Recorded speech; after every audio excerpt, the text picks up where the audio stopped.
So before we actually get into the weeds of what I want to discuss today, I'm obligated to give a little bit of a preface, and that is that if you do decide to try to use the principles and the strategies that I'm outlining in this video for how you can have a productive argument slash dialogue with friends, family, anyone, the preface that I want to warn you that even if you do have a good understanding of arguments and how to have a logical, sound argument that doesn't get emotional, and in a screaming match, even if you have that understanding, I do want to warn you that not everyone that you argue with is necessarily going to share that understanding. Even if you express that you have it, they're not necessarily going to appreciate it, and even if you're confident in your ability to stay emotionally centered, oftentimes people can be very infuriating. So just be warned that this will not work, quote unquote, with everyone. There are people out there who are just so firmly set in their beliefs, that it's so firmly tethered to their emotions and their view on the world that there's just no possible way that you can get into their heads without exerting tremendous effort, perhaps. I mean, if there's someone really close to you, like your wife, it might be like an ongoing thing where you sort of have conversations here and then. It might take several months, but it's very, very difficult to change someone who is firmly set in their beliefs. And I don't want to give any percentages or anything, but there are a lot of us out there who are as such. So just be forewarned that just because you think you know how to argue logically and you're going to stay not emotional, other people are not as such. That's the one thing to be warned of. The other thing to be warned of is that there's a lot of people who might not get emotional necessarily, but their heads are just so filled with fallacies, just the most stupid arguments around, but they have a very unique ability, which is to make it sound very smart. There's a lot of that in the world too, and you have to be careful of that also, because that will make your head swim and you'll be confused, and by the time you've tried to sort through the fallacy that they put forth before, they've already moved on to the next fallacy, and they just keep talking. There's people like that too, so you need to be careful. When you try to argue with people, they're going to not make sense, and they're going to not make sense in such a way that it's almost strategically there to confuse you, but I don't think people are necessarily aware of that. I think they just sort of repeat things that they hear from others, and because it sounds like it makes sense and it sounds smart and intelligible, they purport it because it agrees with the opinion that they've already decided they approve of. But if you are the type of person that actually does want to have a real argument and get to the truth and argue for the positions that you believe to really be true and correct and good, then here I'm going to do my best to try to give a broad outline, a general understanding of the techniques that you should employ with other people who also are open-minded and also really want to argue for their opinions, and how you can go about disagreements, how you can go about inquiries. So a little bit about me. My background is in mathematics. My education was writing mathematical proofs, and from that I've always had this sort of natural ability to argue for the positions that I stand for. But I've been through a lot of frustration because even if you have a perfectly sound proof, it doesn't work with a lot of people, and it's very frustrating, even when you give a very balanced take on something.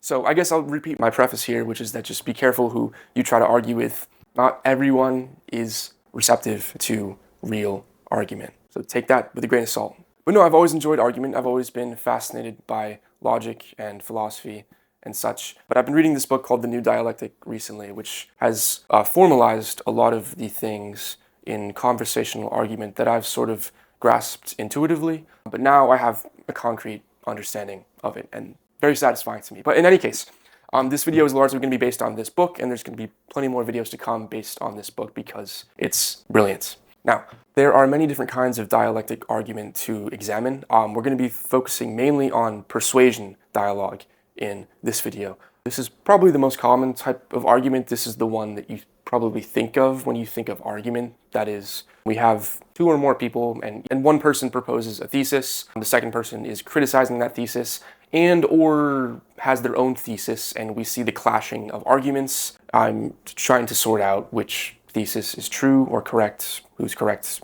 etc. So the way that we should conceive of our arguments, the way that we should conceive of our theses and how we arrive at those theses as a logical conclusion is based on premises and commitments. So one person will say, I'm committed to this, this, and this thing. The other person says, I'm committed to this, this, and this. There can be overlap, it can be different, doesn't really matter. But there are 4 very basic rules that should be followed in any line of argumentation between 2 people. And they are as such. I'm going to quote them.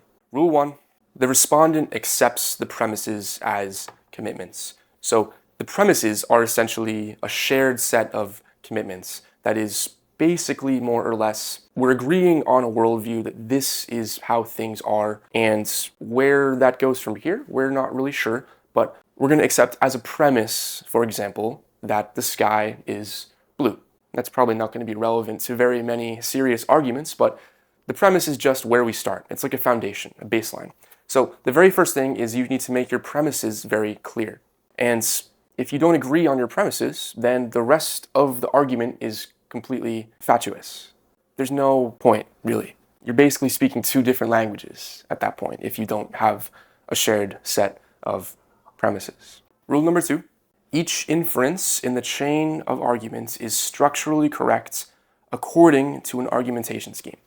So that's some complicated words, but what it really means is that each thing you say is logically sound.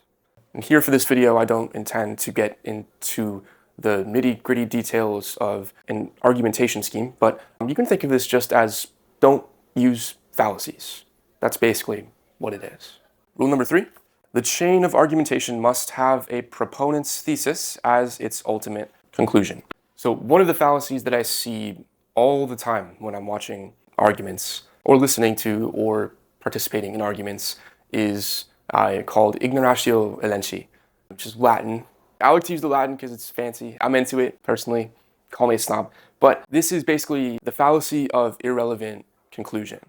So we arrive somewhere which may seem emotionally or appear on the surface to be in support of the opponent's or the proponent's thesis, and yet it's not necessarily as such. So in the realm of politics, for example, the most obvious general sort of example that we could look at is if we're evaluating a politician's decision to sign some bill or something, and we're making arguments in service of the bill, against the bill. It's like, oh, this person is doing this. What is very, very, very common is that we'll see just a simple attack on the politician as a means of dismissing anything the politician has done.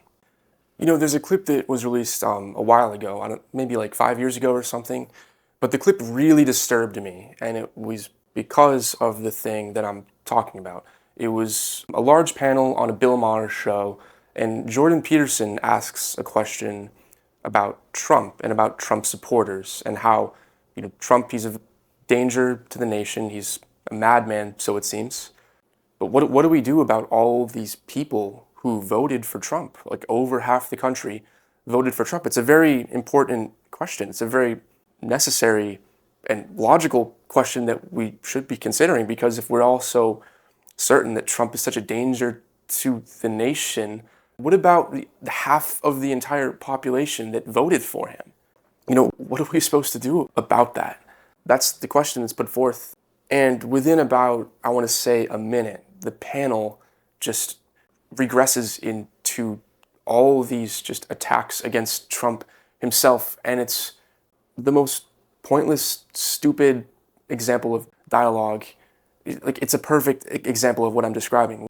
It's basically an ad hominem attack, I think, although ad hominem typically refers to attacking the person making the argument, so the person that you're face-to-face with, rather than criticizing someone else who's not in the room. But in any case, we're criticizing the person rather than addressing the actual critical issue, why the critical issue is important, what we're supposed to do about it. But ad hominem itself is an example of ignoratio elenchi, the fallacy of irrelevant conclusions. I'm sorry for the Latin. I know that's so annoying. I like it. I like the Latin. I don't know what to tell you. If you don't like the Latin, you can downvote. If you don't like ignoratio elenchi. I don't even know if I'm saying that right, to be honest. But the fourth rule is that arguments meeting these 3 rules are the only means that count as fulfilling the proponent's goal in the dialogue. So whenever we formalize things, it always kind of seems more complicated than it needs to be. But basically, rule number 4 is saying that only by meeting the requirements of the first 3 rules can you actually logically and truthfully prove your thesis. Or maybe not prove, but present a sound argument for the thesis. Because we're dealing with the real world here, there's not actually really proofs for things in the same way that we mathematicians would like there to be proofs for things. The concepts in the world are not perfectly defined as they are in mathematics. So really in the world of mathematics, that's the only place where you can actually have something that's completely 100% verifiably true and provenly so. But that gets into, into the weeds of philosophy. We don't really want to go there in this. But yeah, these 4 rules, I'm laying them out formally, so they sound a little bit wordy, a little bit complicated, but really what it boils down to is rule number 1 is just be very, very clear and thorough what your premises are, like where we stand before we make any arguments. What do we agree upon? Sometimes it's something very, very simple and basic, and that can be reconciled accordingly before we even get into the arguments. Rule number 2 is just don't make fallacies in your arguments, just use basic logic, P implies Q, Q implies P, that kind of thing. Rule number 3 is your logic must point towards your actual thesis, which is fairly obvious, but it's necessary to state and to actually have a formal set of rules for the argument. And then rule number 4 is that only by satisfying those 3 rules can you actually soundly make an argument for your thesis. And so knowing these rules formally is one thing, but actually being able to put them into practice so that you can have good arguments with people is another thing. And what that really boils down to, in my view, this is not really as rigorously scientific as logic schemes of arguments and such, but it's patience, really. Patience is what you need to learn how to practice when you argue with people. Patience, not only emotional patience, but also just mental patience, to go down into the weeds and figure out, what do we agree upon? What do I even agree upon? Or what do I even think? Because a lot of the times we don't even really understand what we think. There's a name for that. It's dark side commitments. We have these beliefs that materialize in our arguments. We haven't made them apparent explicitly. And we might not even be aware of the fact that we have these commitments, but we still do so because we don't know ourselves. That's why the oracle at Delphi, the thing on the altar says, know thyself.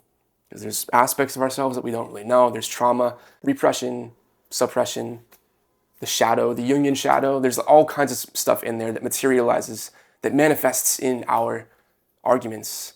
And to really access the truth. And this is also why I think argument is so important and even sacred, is that's how we come to know ourselves, is by assessing our commitments, our premises, with people that we love and care about, and who can, show us where our blind spots are, or maybe we can help them see something they haven't seen before. And you don't even need to agree necessarily. That's really the beautiful thing about argument, is if you're really unattached to your beliefs, which it's hard to say that you should be, because your beliefs are important and you should fight for them, be a proponent, but you should also stand by the people that you love. So it's a difficult question to reconcile. But if you're open-minded and vulnerable and do your best to be unemotional and remain patient and stay focused on the facts and logic and objectivity and your commitments and the premises, you can learn a lot about yourself, about the truth, about what's good, what's correct, where your priorities lie, where your priorities should lie. And I feel like it's one of the biggest problems in the world nowadays, is people don't know how to actually have difficult conversations, dialogues. Please let me know if this is interesting or helpful to you. We'll make more videos about arguments. I think it's a topic that I'm fascinated by. I think it's important. This book continues to inspire me. Probably do some assessment videos examining viral debate moments or something like that. But yes, stick around, subscribe. Thanks. That's all.